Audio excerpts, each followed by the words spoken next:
Video start करने से पहले मैं आपसे रिक्वेस्ट करना चाहूँगा दोस्तों कि कुछ भाई इस चैनल पे ऐसे भाई जुड़े हुए हैं जो आधा अधूरा वीडियो को देखते हैं और फिर वहीं से प्रश्न करना स्टार्ट कर देते हैं और उसका प्रश्न का जवाब आगे मिलने वाला होता है। तो आपसे रिक्वेस्ट करूंगा कि अगर आप कोई भी वीडियो को देख रहे हैं तो इस वीडियो को पूरा देखें ताकि आपको पूरी जानकारी मिले और आप उस जानकारी से संतुष्ट हो पाएँ। इस चैनल पर 200 से अधिक वीडियो डाले गए हैं, 200 से अधिक वीडियो डाले गए हैं। कहीं ना कहीं किसी वीडियो पर ऐसा कॉमेंट देखने को मिलता है, तो आप इस वीडियो को अगर देखते हैं, किसी वीडियो को देखते हैं तो इस वीडियो को पूरा देखें ताकि आप उस जानकारी से संतुष्ट हो पाएं। आज हम लोग पढ़ेंगे 73वां संविधान संशोधन के बारे में। 73वां संविधान संशोधन जो पंचायती राज व्यवस्था को मजबूती प्रदान करने की काम की। पहले प्रश्न आता है कि 73वां संविधान संशोधन क्यों किया गया, तो आपको हम एक लाइन में बताना चाहें दोस्तों कि सत्ता में सीधे सीधे जनता की भागीदारी सुनिश्चित करने के लिए 73वां संविधान संशोधन लाया गया था। ध्यान दीजिएगा, 73वां संविधान संशोधन क्यों लाया गया था, तो सत्ता में सीधे सीधे जनता की भागीदारी सुनिश्चित करने के लिए 73वां संविधान संशोधन लाया गया था जो हमारे पंचायती राज व्यवस्था को मजबूती प्रदान की।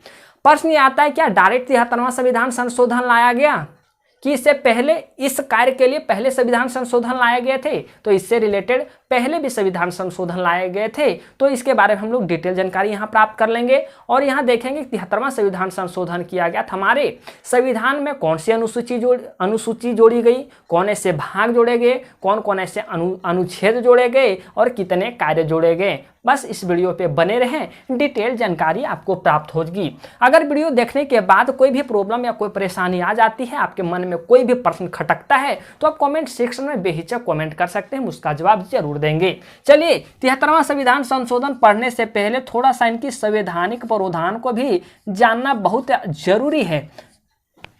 पहले जो था वह राजीव गांधी की सरकार थी। राजीव गांधी की सरकार थी, तो उस समय जुलाई 1989 में एक संविधान संशोधन किया गया, 64वां संविधान संशोधन, और पंचायती राज व्यवस्था से संबंधित यह संविधान संशोधन लाया गया था। तो जुलाई 1989 में लाया गया यह विधेयक, संविधान संशोधन विधेयक। अगस्त 1989 में यह विधेयक लोकसभा से पास हो गया, लोकसभा से पास हुआ, लेकिन राज्यसभा से पास नहीं हुआ। लोकसभा से पास हुआ, राज्यसभा से पास नहीं हुआ। अब पास क्यों नहीं हुआ? पास इसलिए नहीं हुआ दोस्तों कि राजीव गांधी की सरकार के जो विपक्षी दल थे, इन्होंने इसका जोरदार विरोध किया। उनका मानना था कि जो इनके द्वारा जो लाया गया यह संशोधन है, यह संशोधन संघीय शासन व्यवस्था में पूरा जो दिखा रहा है हक या तो पावर, वह केंद्र को दिखा रहा है। केंद्र को ज़्यादा या विधेयक पावर दिखा रहा है, इसलिए इस विधेयक राज्यसभा में पास नहीं हुआ। आपको भी पता है दोस्तों कि कोई भी विधेयक कानून का रूप तभी लेती है जब वह लोकसभा में पास हो जाए, राज्यसभा में पास हो जाए। कहने का मतलब कि दोनों सदनों में पास होने के बाद राष्ट्रपति का मुहर और सिग्नेचर लग जाता है तो कोई भी विधेयक कानून का रूप लेता है। लेकिन यहाँ तो लोकसभा में पास हुआ लेकिन राज्यसभा में पास नहीं हुआ, तो इसकी बात जो है यहीं खत्म हो जाती है। इसलिए 64वां संविधान संशोधन यहीं खत्म हो जाता है। और क्यों राज्यसभा में पास नहीं हुआ? क्योंकि इसके विपक्षी पार्टी द्वारा विरोध किया गया। अब आती है वीपी सिंह की सरकार आती है। वीपी सिंह की सरकार आती है। वीपी सिंह की सरकार आने के बाद इनकी जो सरकार आती है वह जून 1990 में एक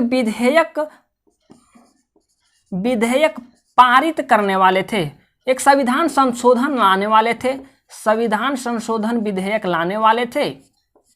और इस संविधान संशोधन विधेयक लाने से पहले सभी राज्य के मुख्यमंत्रियों के साथ इन्होंने एक सम्मेलन किए और एक संविधान संशोधन विधेयक लाने वाले थे। लेकिन विधेयक लाने से पहले इनकी सरकार ही गिर गई, तो फिर यहाँ ये बात समाप्त हो जाती है। तीसरे आते हैं नरसिम्हा राव की सरकार आती है।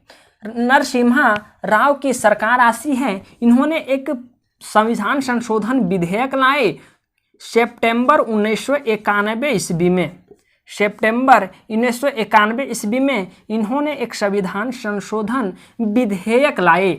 यह जो विधेयक है वह 1992 में पारित हो जाता है और पारित होने के बाद यह 1993 में प्रभाव में आता है, प्रभाव में आता है। और यह जो संविधान संशोधन लाया गया था, यह जो था वह 73वां संविधान संशोधन था। देखिए 1989 में लाया गया, 90 में लाया गया, ये दोनों असफल हो गए, भले ही किसी कारणों से हो गए, लेकिन हाँ असफल हो गए। यहाँ तो संविधान संशोधन हो ही नहीं पाया, यहाँ तो राज्यसभा में इसे खारिज कर दिया गया। अब एक जो यहाँ विधेयक लाया गया था नरसिम्हा राव के द्वारा, वो 1991 में संविधान संशोधन विधेयक लाया गया, 92 में पारित किया गया, 93 में प्रभाव में आया। तो यह 73वां संविधान संशोधन आपका कारगर सिद्ध हुआ। अब प्रश्न आता है कि 73वां संविधान संशोधन आने के बाद हमारे संविधान में कौन ऐसे अनुसूची जोड़ी गई, कौन ऐसे भाग जोड़े गए, कितने अनुच्छेद जोड़े गए, इसके अंतर्गत कितने कार्य दिए गए। चलिए आप पहले से स्क्रीनशॉट ले लें, डेट को आप याद रखिएगा। अगर यहाँ डेट फुल डेट पूछे कि प्रभाव में लाया गया तो फुल डेट बताइए, तो 24 अप्रैल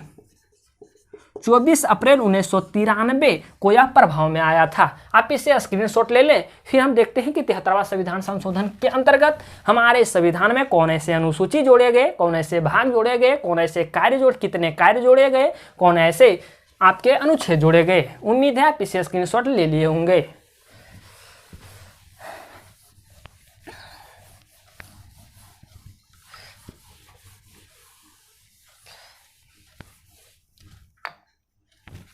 तिहत्तरवां संविधान संशोधन का संवैधानिक प्रावधान तो आपका पता हो गया। अब देखिए कि इसके अंतर्गत कितने अनुच्छेद जोड़े गए। तो अनुच्छेद आपको बता दें 243 से 243 तक जोड़ा गया। अगर पूछा जाए अनुसूची कौन सी अनुसूची जोड़ी गई, तो आपको भी पता होगा 11वीं अनुसूची जोड़ी गई। कभी कभी ऑब्जेक्टिव में ये चीज़ें आपको पढ़ने को मिलता है। अगर भाग पूछे कि कौन सा भाग जोड़ा गया, तो भाग आपका 9 जोड़ा गया।